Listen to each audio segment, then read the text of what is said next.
What's going on, everyone? Welcome to another episode of Renegade Marquee on the Renegade Pop Culture Podcast Network. My name is Mike. I'll be your host for this evening.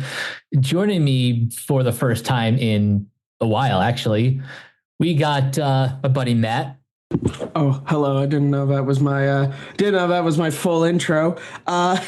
You're right. I think X-Men 97, was that the last time I was on? I think so, yeah. I want to say that was the last time I was on, which was a while ago. The more I think about it, unfortunately. Yeah. Not unfortunately, and obviously unfortunately not being on, but more unfortunately of like, man, X-Men 97 was so good. It's been a while since we had a really good show like that, hasn't it? Agreed. Superman and Lois season 4 ain't really working out for me. Well, that'll be a topic. That's a discussion we can have off air.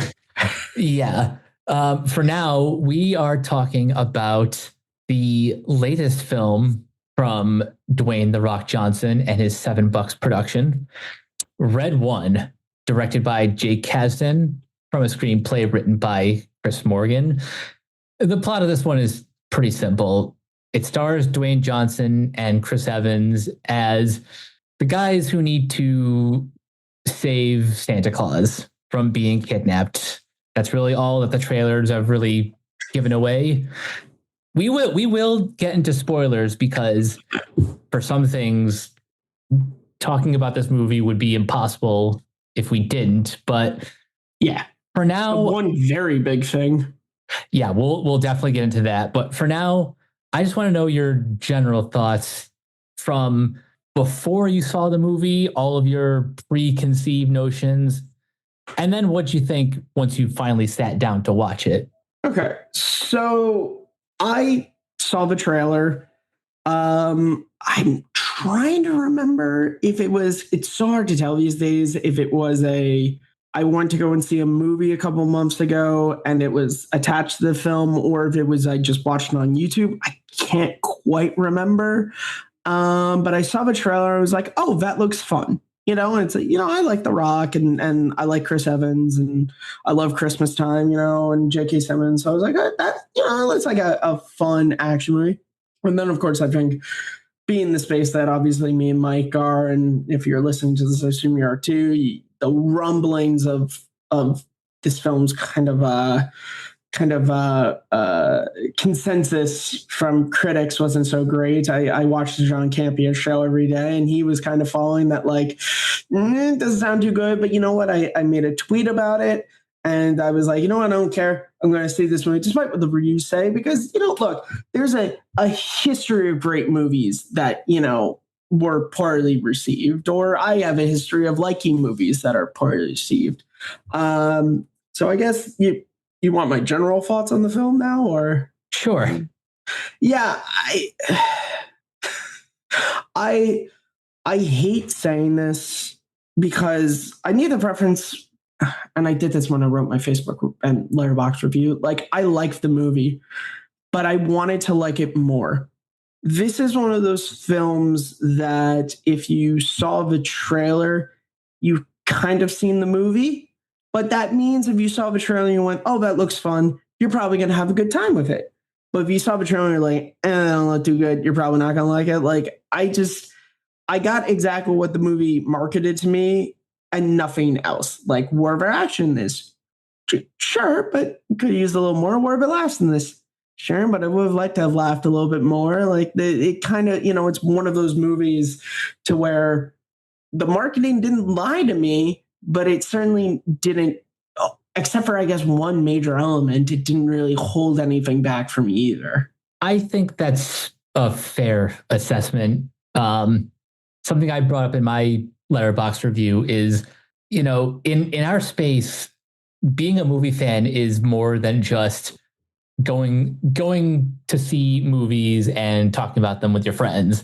There's been a lot of behind the scenes drama with the production of this movie. Everything from like Dwayne Johnson showing up to set 7 to 8 hours late and all the ridiculousness of, or him talking about how he sat in the same IMAX seat as Chris Nolan did when he watched Oppenheimer and was like, yeah, this is where Red One needs to be seen. And you're just like, like Dwayne, all what are all you all, all of doing? all of this Dude. noise that surrounds the movie, like while I don't agree that it should cloud your judgment, I get why it's left a bad taste in some people's mouth. No, and you brought it up for people who are like us, who it's an antiquated thing now, but like for the people who did watch Collider Movie Talk 5 days a week, like about these stories, whoever it is, and it's just because we were just talking about, but like Dwayne Johnson and Vin Diesel having problems on previous Fast and the Furious movies, or this and that. Like it's sometimes hard to not think of that stuff when you go to see the movie. And sometimes you could just, like, I mean, I've never seen a Fast and Furious movie, but from what I've heard from people who are like us, that doesn't affect them. But stuff like this, it was like, I guess I should. I mean, Mike, you even said it to me. You're like, I'm going in with kind of tempered expectations now. Yeah.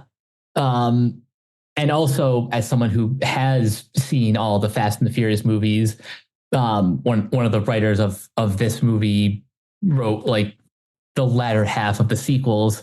So well, that makes sense because this film is as well about family. Yeah. So my expectations were very much managed, and I'm not going to say this is like the worst movie of the year. It's nowhere close to the bottom, but kind of like what you said, it's basically exactly what the trailer promised and nothing else. I think one thing we can start with is let me ask you this. What in your opinion makes a Christmas classic? Oh, that's not fair. That's all right. Let me preface this by saying that I am a Christmas fiend. Christmas is my favorite time of year. Has been since I was a child. I love Christmas so much that the exception of this, which I went to see this movie today because of Mike, so that I could be on his show. I don't start watching Christmas movies until the day after Thanksgiving. So, like for me, like I'm not one of these people who can, it's the middle of August. I don't like throw on Elf. No, I don't do that. So, what makes a Christmas classic is it's hard because it's there's so many different like variations of it. There's like the classic Christmas movies, which are your It's a Wonderful Life, your Miracle on 34th Streets. Then you start to get into, more modern ones, which modern, I guess you have to put an asterisk, but that's your National Lampoon's Christmas Vacation, Santa Claus, Elf, Home Alone. Home Alone, yes, Home Alone. And then you start getting into the question mark, will it be a classic? That's your, for someone like me, that's your Christmas Chronicles. First one, not the second one. That's kind of the best one I could think of in the last couple of years, kind of like, will it be? Time will tell. And that's the thing. I think if you're asking me again, what makes a Christmas classic? I mean, it's gotta have all the things that you love about Christmas. I think Nostalgia Critic, when he did his top 12 list years and years ago now, I think he kind of really laid down that like there's a lot of difference. Like, Christmas Vacation is a great Christmas movie because if you've ever hosted Christmas, you know all those things. You know the annoyance of getting ready and having family over, but also the joy and the memories that are made from that. It's a Wonderful Life is just a perfect movie that just takes this time of year and shows the good and the bad of it. Miracle on 34th Street is a movie that talks about, the magic of believing this time of year. Polar Express is very much the same way. Sort of both of them are very much about this sort of feeling of belief in the spirit of Christmas. So it really comes down to who you are and what are the sort of pillars of the holiday season that you take. Obviously, there are people who are very religious, and so to them, Santa Claus and all that stuff doesn't really fit into it. So they're more into like your nativity stories. So I think it comes down to me. Like I said, I think it really just kind of it has to reflect at least some part of the season, whether it is things that, basic everyday people experience or the grander, more introspective kind of beliefs or hopes that come from this time of year. Yeah. And just for an on the spot question of what makes a Christmas classic, I could tell you spoilers for Red One. I don't think it's going to be, but yeah, no, that's exactly my point. The reason why I asked that is because, and who knows, maybe I have no idea what the intention. And you know what? Honestly, I think to bring up the comparison between the two, and maybe we get deeper into this with Christmas Chronicles, which there are some similarities between the two with their portrayals of Santa Claus and some other things. I think where Christmas Chronicles succeeds, where Red One fails, is that really kind of spirit of the holiday season, I think, shines through that I don't feel so much in this one.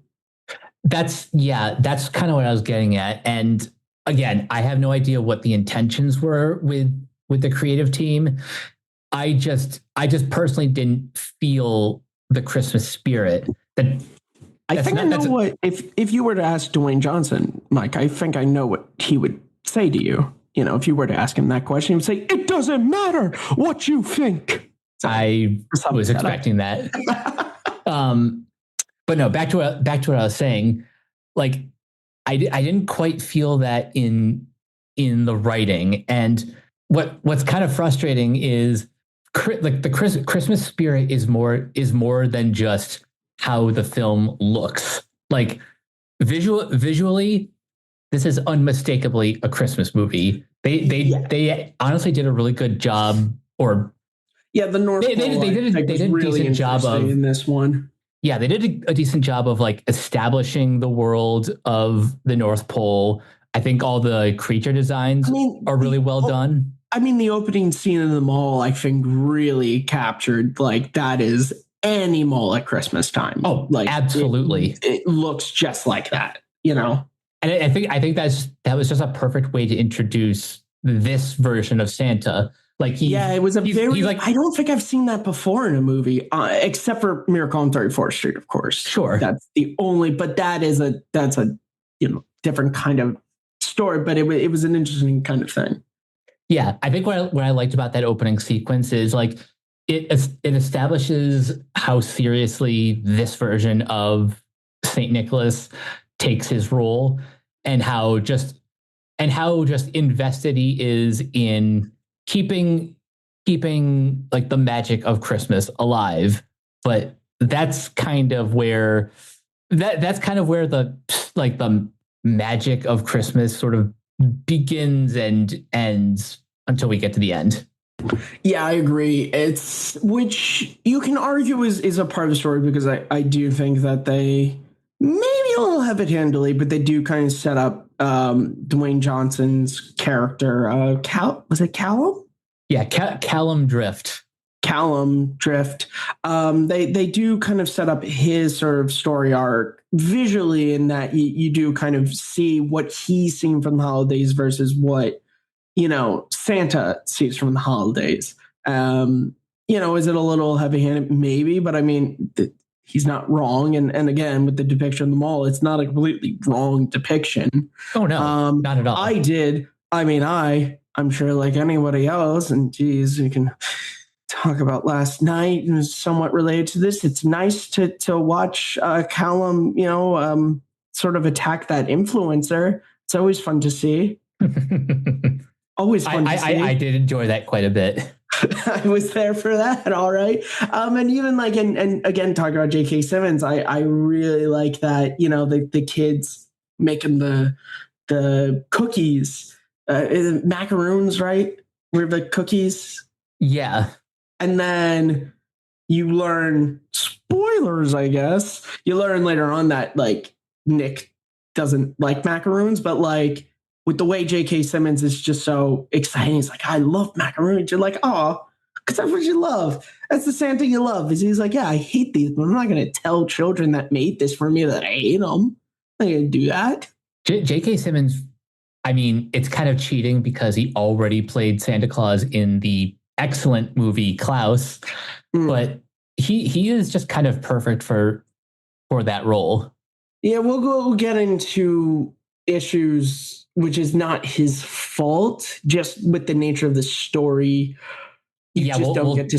I wish we could spend more time with him and another character as well, because that character is just played by an incredible performer that I just wish we could have seen more of. I know where you're getting at, and I absolutely agree, but we do need to eventually talk about Chris Evans as Jack O'Malley. Yes.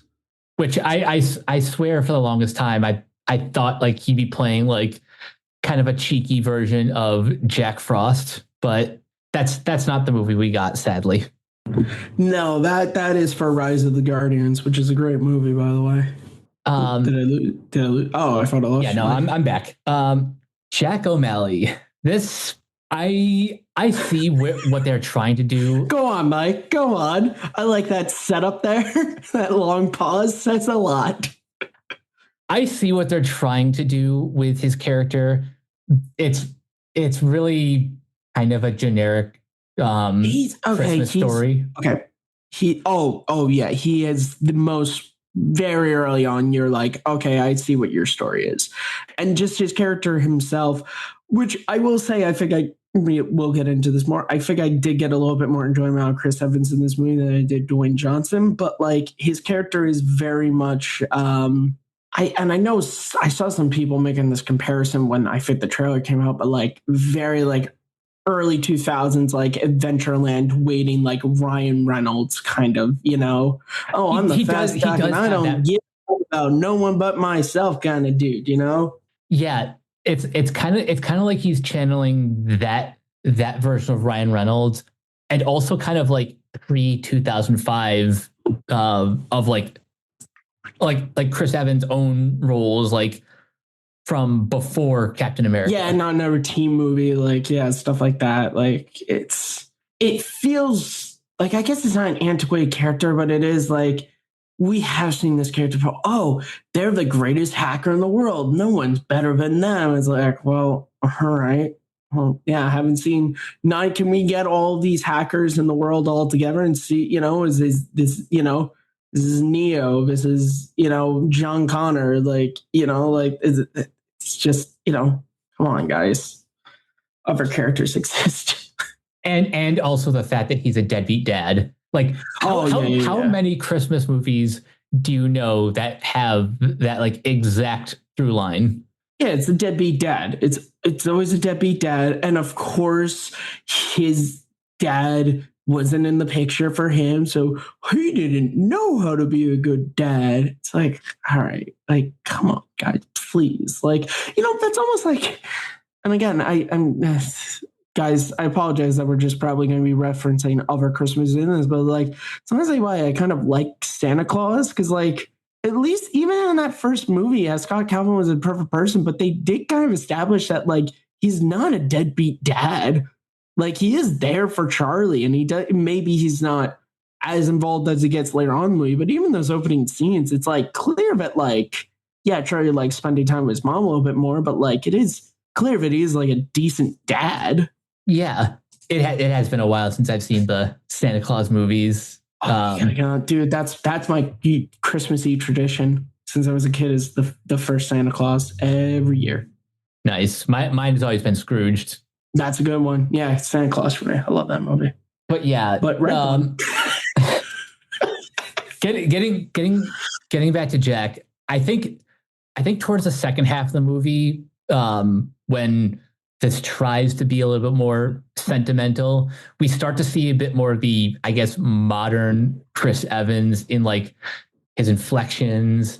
The way he delivers the line, we got to save Christmas, was very like, that was very Steve Rogers. Yeah. Like the second time he does it, you're like, all right, I see what you did there. Which, I mean, he played that character for like, the better part of, 10 years. So it's like, of course, I mean, you don't really lose that, I think. But yeah, he's a more fun character, but he's just a kind of generic character, I guess, Yeah. And part of why that doesn't work, and pretty much like the epicenter of all the things that don't work about this movie is unfortunately Dwayne Johnson. Yeah, yeah, he. Okay. I like Dwayne Johnson. I will say, I think like everyone in the last couple of years, Dwayne Johnson, his ego, I think, is taking over. Like, I'm one of the few people who kind of liked Black Adam.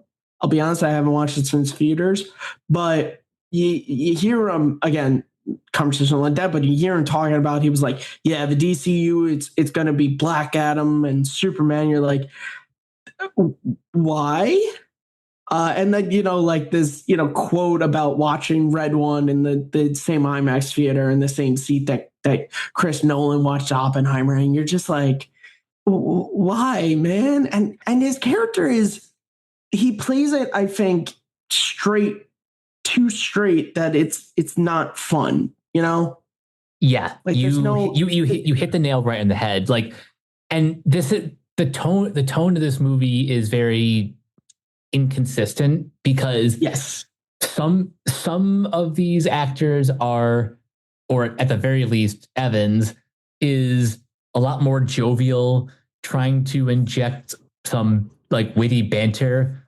Okay, But so it's like, yeah, because it's like you got the two school of actors. You got like the Chris Evans and like J.K. Simmons. And I think I would throw in the voice actor for a character we'll get to. They're kind of in okay, I know what kind of movie we're in. Okay. And then you got like Dwayne Johnson, Lucy Liu in a completely other, we have to play this so straight. This is a very important movie and we can't raise our tone above this speaking voice. And you're like, well, that's not fun, is it?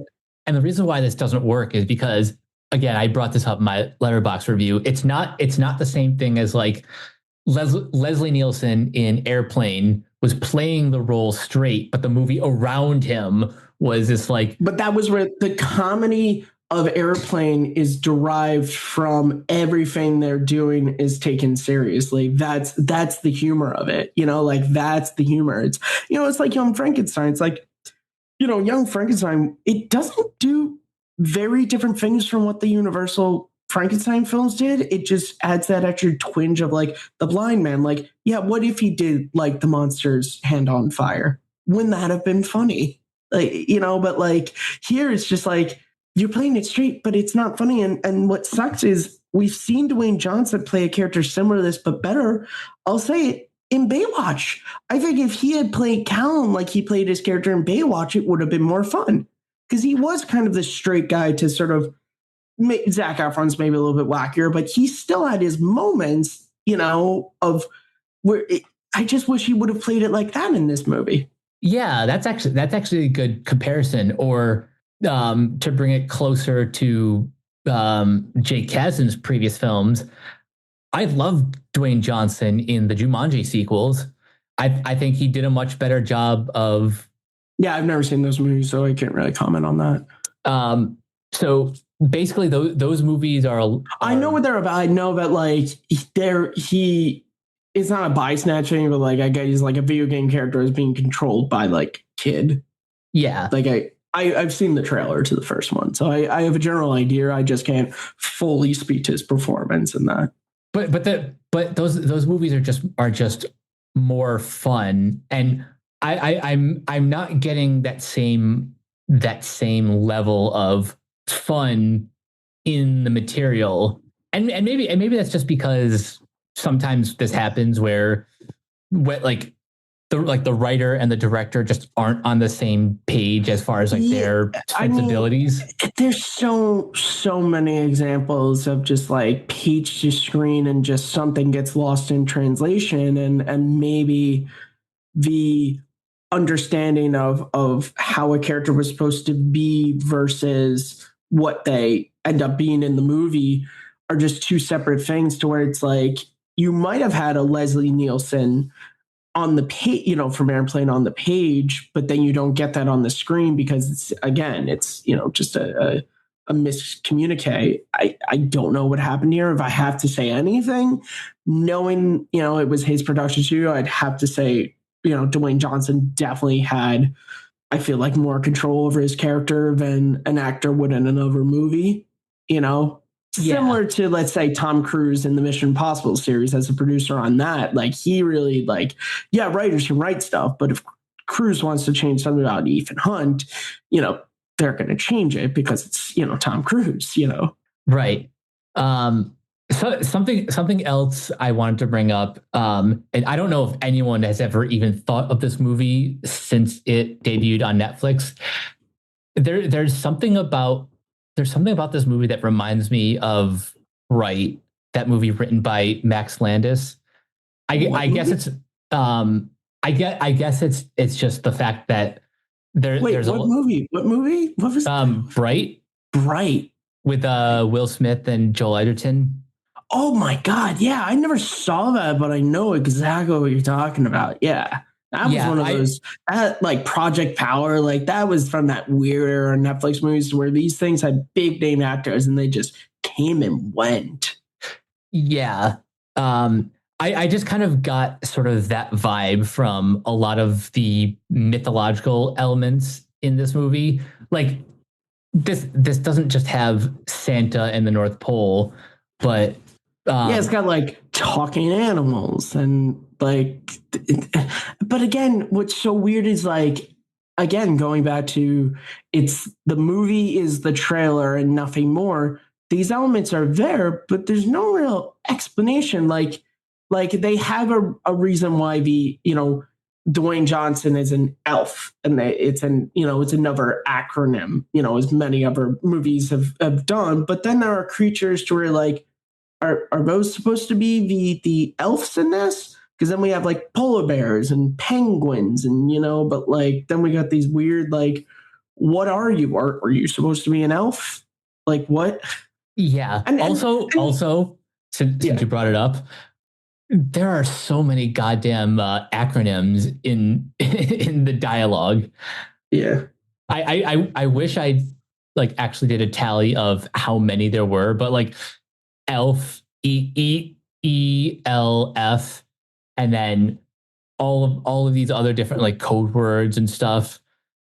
Well, yeah, they have code names throughout the entire thing, which is fine. That's the kind of security like kind of thing of it, and you appreciate that, I guess, to an extent. But yeah, no, it's just again, it's like Lucy Liu is this director of this like magical like protective thing, and like you have this one scene to where this very famous fictional character is there, and you're thinking like, because she even says like, oh yeah, we're rounding up all the usual suspects. You're like, oh man, what are we gonna see? And that's it. That's it. That one character is the only one we see. We see nothing more of that. And you're like, oh, what was even the point of her just not working from the North Pole? Exactly. What was the point? Like, why not just have her be Dwayne Johnson's like secondhand person? Like what? Why not?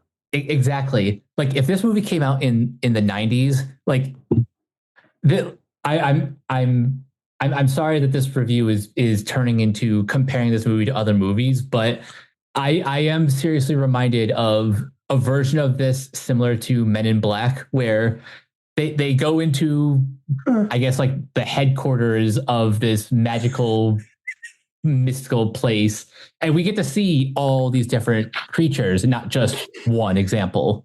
I'm just wishing in like 1999 we got like a Men in Black Christmas, it just would have been like, because like it would have been like Jay is all excited for Christmas, but Kay doesn't celebrate Christmas.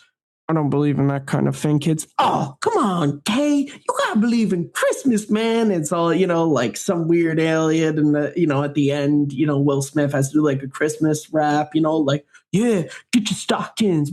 Yeah, stocking. Yeah. Oh, man. If only. Did the animated show ever do a Christmas episode? Not that I remember. It's been a while since I've seen the animated series. Once again, you can edit this out. That's one of the strangest shows, and that it's a great show, but it's one of those like it's kind of connected to the movie, but it also completely ignores the ending of the movie. Mm-hmm. Yeah, but yeah, once again, Red one.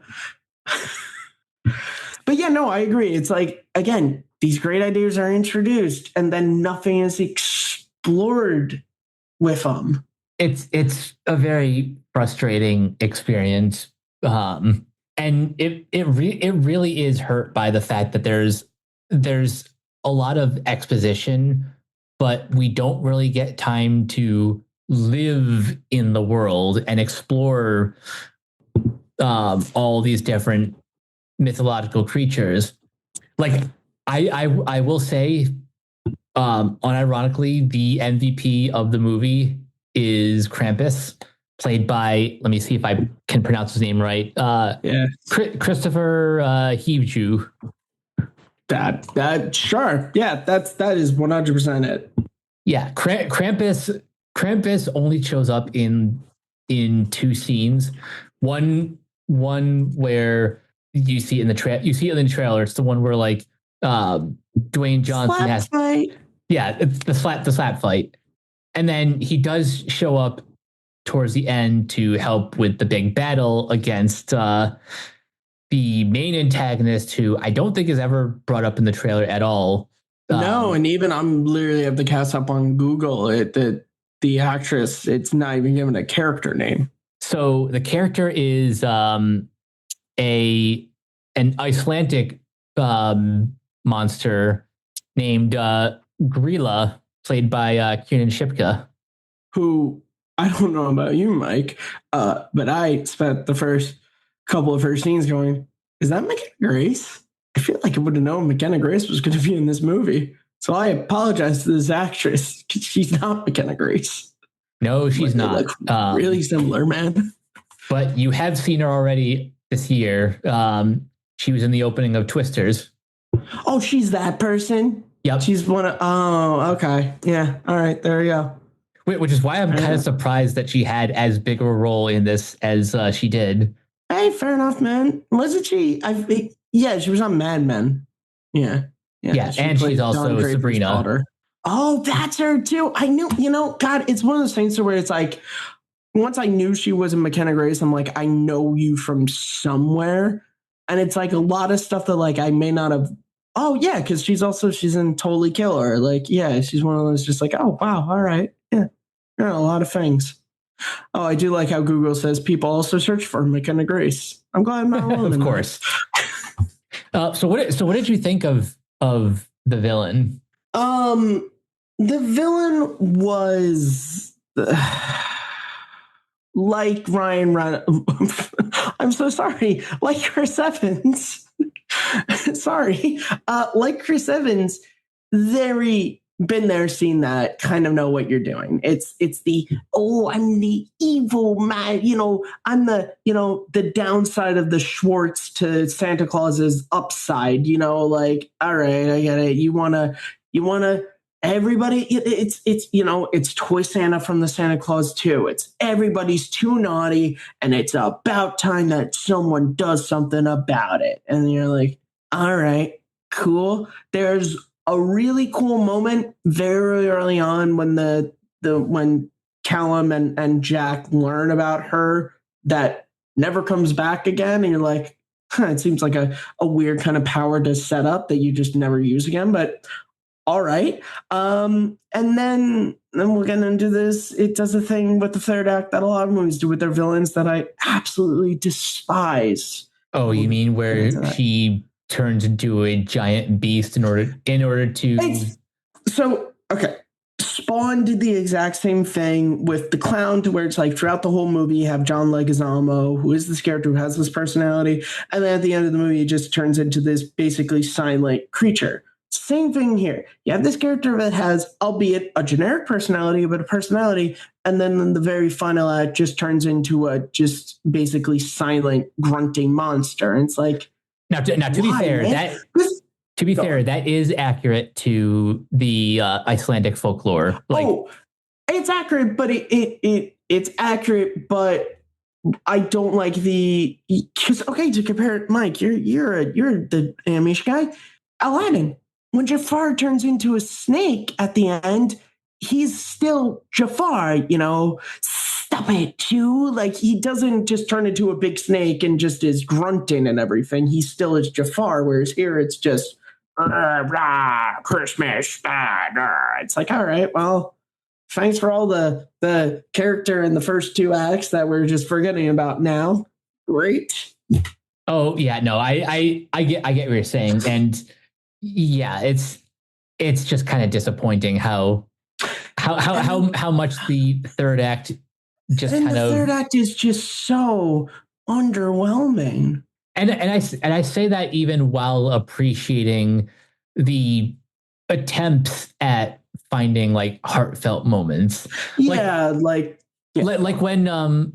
when Jack and his son get captured by those like the snow globe things, they do have like a bonding moment that it that is. I do give credit to the movie for that. Like, it is like I do give credit to his son is trying to be like, nah, it's cool, and he's like, no, it's not cool. Like, I've been like a bum dad. You should not be okay with that. Like, don't be okay with that. And you're like, okay, you know. But and yeah, and then of course, with Krampus, who spoilers, we learn is Santa Claus's brother. They try to have, up Krampus comes to save his brother, and you're like, okay, cool. And then I did find that moment between him and Santa Claus where he's like, you wanna like stay and hang out? He's like, don't push it. You're like, all right, cool. Okay. But yeah, but again, it's just fairly underwhelming. Like the final confrontation with the bad guy or girl. yeah. I think another thing on a more general note is for an action movie, the action was very, very not well very sparsed out and very overly minimal. edited. Like, yeah, like you had the sort of chase of the sort of, I guess, tank whatever in the North Pole. That was kind of decent. I think the fight with the snowman was probably the best action sequence in the movie. But then like, I don't really count the slap fight as an action scene. And then you have like the taking back a Santa's sleigh, which was okay, but again, me and Mike apologize that we're just comparing this to, I'm sorry, better Christmas movies, but like Santa Claus 2 did a better sequence of taking back the sleigh. That was a lot more, like, I was way more invested in that than in this one, and it's just, yeah, it was very, again, like I said, there are action scenes in this movie, like the trailer showed you, but they're just not, there's no more. It wasn't really hiding any, in a lot of cases, wasn't even hiding the length of them. What's really kind of bothering me about trying to review this movie is it's not bad. It's competently made, but yes, it's also just so generic and by the book. It's so generic. It's so hard because like I like, if we were Siskel and Ebert, I would give this a thumbs up with an asterisk of, it's a very generic movie, but if you like action movies and you like Christmas, you like some laughs, you probably will get some decent fun out of this. I would give this a thumbs down with the caveat of there are some redeeming qualities. So yeah, again, regardless, I think we're both, regardless, and this is why I don't rate movies, but like, regardless, I think there are things we enjoy about this, but I think overall, even the things we enjoy are undercut by I've seen this exact thing done better in other movies. Agreed. Even non-Christmas movies, I've seen this. But then when you throw Christmas into that, you go, gosh, there's just a list as long as Santa's of movies that do similar things that do it better. And I want to get back to a point I said about how this film looks like Christmas, and the soundtrack is like a bunch of like mall playlist Christmas music, like Christmas songs. I think the best way I can describe how this movie feels. Mhm. It's it's a generic action movie, but like wearing a Christmas sweater. Even Die Hard, which A is one of the greatest action movies of all time, but B is one of the best alt Christmas movies of like the last 30 plus years. Like even though that doesn't have like as much like in your face Christmas aesthetic, it's like it still feels like a Christmas movie because of how the plot is set up, like the reason why John McClane travels across the country. He's doing everything for his family. Just that movie just feels more Christmas than this one. Yeah, I don't disagree with that. Even Lethal Weapon, which I say is the superior one, I think that one has, even a lot of its sort of themes, I think, are better associated with the holiday, themes of, not rebirth, but kind of, a sense of renewed life and sort of hope and love and all that stuff. Whereas this one is just like it looks it and it sounds it, but it doesn't know why it has those things in a way that Die Hard and Lethal Weapon do know why they have those things. It just Yeah. kind of, I think Nostalgia Critic said it best when he had it's an older video, it's from like 2013, but it's called, pardon my language, Are Superheroes Whiny Bitches? And he talks about, these emotional scenes, oh, this is the moment when the hero makes a choice that they're going to regret later and this and that. And he goes, and it got to a point to where it's like some movies thought just having the scenes and not even doing any more with them was fine. That's kind of what this is. It's like, well, we have Christmas music. Our locations look Christmassy. We do, Christmas coming in, but it's like we've hit the checklist. Why does it not end up panning out? It's like, oh, well, maybe while you were doing this, you didn't think of why you're involving all those things in your movie. The missing ingredient is sincerity, and that's why I found a lot of dissonance between Kasdan's direction and Chris Morgan's screenplay. Yeah, and again, I don't know. Was it they were handed a screenplay that didn't have sincerity to it, or did the director take a screenplay that had sincerity and just went, nah? And again, it's one of those things we'll never know. And look, as again, it's only Saturday, but as far as I've been hearing about productions, this movie does not seem like it's going to do very well, which sometimes in Hollywood means a lot of fingers are about to be pointed all around the board. So it will be interesting to see what we kind of learn. Which again, as you always say, there's two sides to our story, and in the middle is the truth. Exactly. Anything else you want to bring up? Things we neglected to mention before, or kind of cool details? Bonnie Hunt is fantastic. Bonnie Hunt makes every movie better. You want to make your movie better? You can add one of two actors in any size role, Jeff Goldblum or Bonnie Hunt, and your movie will just immediately be knocked up a few pegs, I feel. Unfortunately, because of the nature of the story being Santa Claus is kidnapped and whatever, we don't really get to spend a ton of time with her Mrs. Claus. But I really did like the kind of Mrs. Claus that we were getting, which was she loves what she does and she's been doing it for so long. Like there's a really great moment in her first scene when, Dwayne Johnson's like, whereas I don't remember what her code name is, Mrs. Red. And they're like, oh, she's in rapping. She's right there. It's like, no, I'm right here. Rapping was like half an hour ago. I'm like, okay. She knows what she's doing. It's great. But again, we just don't get a ton with her just because of the nature of the story. And even J.K. Simmons, unfortunately, we don't get a ton with him. I think the ending left a lot to be desired for me. I thought there was going to be some resolution with Chris Evans and his baby mama.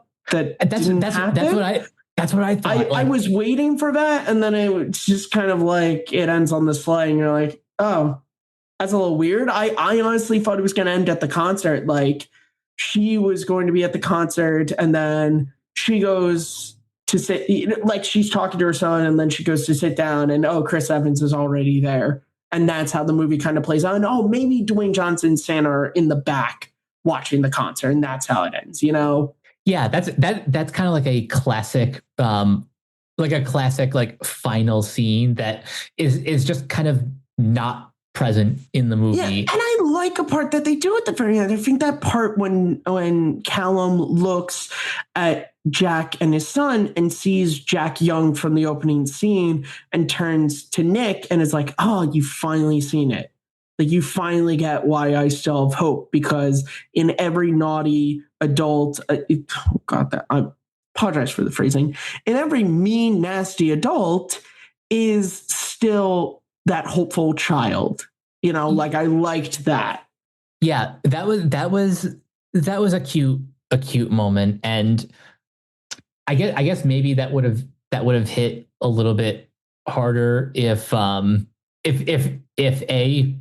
liked Dwayne Johnson's character more, Yes, and definitely. and B, if I felt more of a connection between Callum and Jack, because like we brought up earlier, because their performances are not in sync, their chemistry is just kind of non-existent. Again, going back to Lethal Weapon, talk about Riggs and Murtaugh.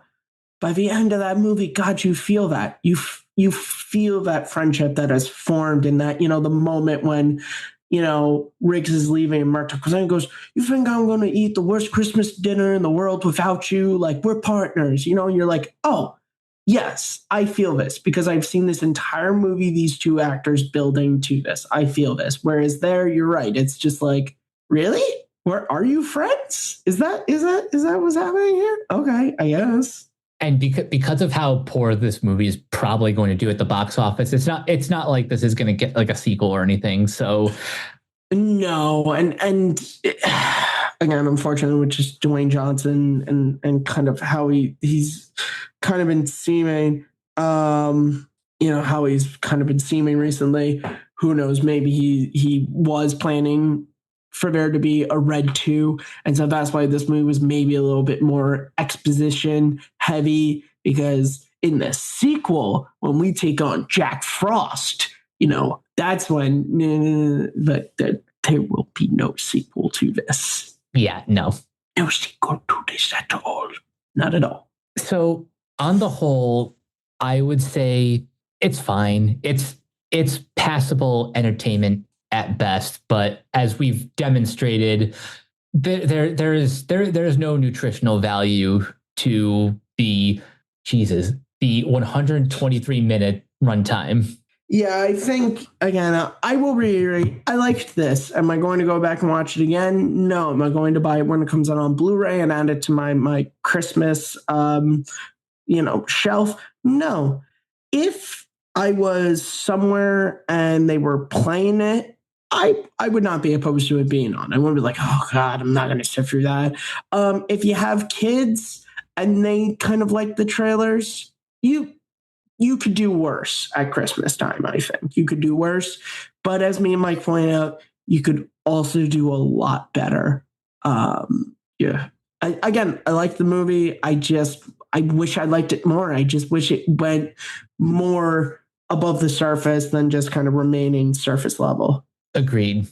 But yeah, that's really all I have for this one. I'm actually really curious to know what you guys think. If you guys feel differently, feel free to let us know. I'd be happy to talk about this further in depth if you're interested. But other than that, I want to thank Matt for joining me. Before we get out of here, where can everyone find you online? You guys can find me on Twitter at Kearns_Matthew. You can also find me on, God, now I have to start on this, on Blue Sky at Kearns Matthew, no underscore, because heaven forbid Blue Sky, just make it easy for me to market myself. You can also find me on YouTube at MattMovies611.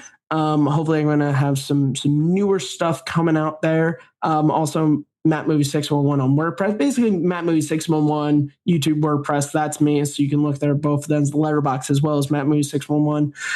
If you want to read some of my sort of WordPress is for sort of like longer in-depth reviews. Letterboxd is for shorter, to the point reviews. And then you can also find me on Take 3 Productions, to where I do a variety of things, mainly my video essay series Second Look and my podcast, Simple Tricks and Nonsense with my Flores. Thank you, Mike, for bringing me back again. Oh, of course. And you guys can find me on various social media sites at Captain K42. You can check out my quick thoughts on letterboxd.com/Coach K42.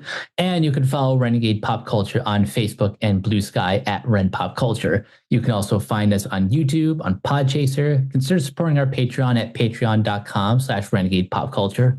Listen to all of our podcasts on Spotify, Apple Podcasts, or wherever you listen. And last but not least, everything can be found at renegadepopculture.com. You can escape, so do we. That'll do it for this episode of Renegade Marquee. We will catch you guys later. Peace out.